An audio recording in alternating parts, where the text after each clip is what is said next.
Himachal Pradesh hill station డల్హౌసీలో పర్యాటకులకు పెద్ద ప్రమాదం తప్పింది. టూరిస్టులతో వెళ్లిన బస్సును కొండ వంపుపై పార్క్ చేశాడు డ్రైవర్. టూర్ కంప్లీట్ చేసిన పర్యాటకులు బస్సు ఎక్కిన తర్వాత సడన్ గా బస్ రివర్స్ లో కొండ లోయలోకి జారిపోయింది. వెంటనే అలర్ట్ అయిన టూరిస్టులు బస్సు కదులుతుండగానే ఒక్కొక్కరుగా దూకారు. చాలా మంది కింద పడిపోయారు. కొందరు పక్కనే ఉన్న లోయలో పడ్డారు. చివరకు ఒక చెట్టును ఢీకొని బస్సు ఆగిపోయింది. లేకపోతే ఘోర ప్రమాదం జరిగింది. చాలా మందికి గాయాలయ్యాయి. బస్కు హ్యాండిల్ బ్రేక్ వేయలేదని తెలుస్తోంది. పార్కింగ్ ప్లేస్ ఉన్నా కొండపై వాలుగా ఏరియాలో బస్ పార్కింగ్ చేయడంతోనే ప్రమాదం జరిగిందని చెబుతున్నారు.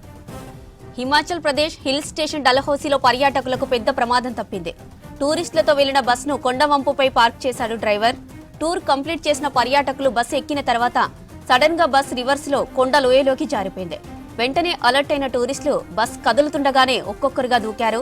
చాలా మంది కింద పడిపోయారు.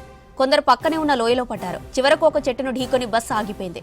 లేకపోతే ఘోర ప్రమాదం జరిగింది. చాలా మందికి గాయాలయ్యాయి. బస్ హ్యాండ్ బ్రేక్ వేయలేదని తెలుస్తోంది.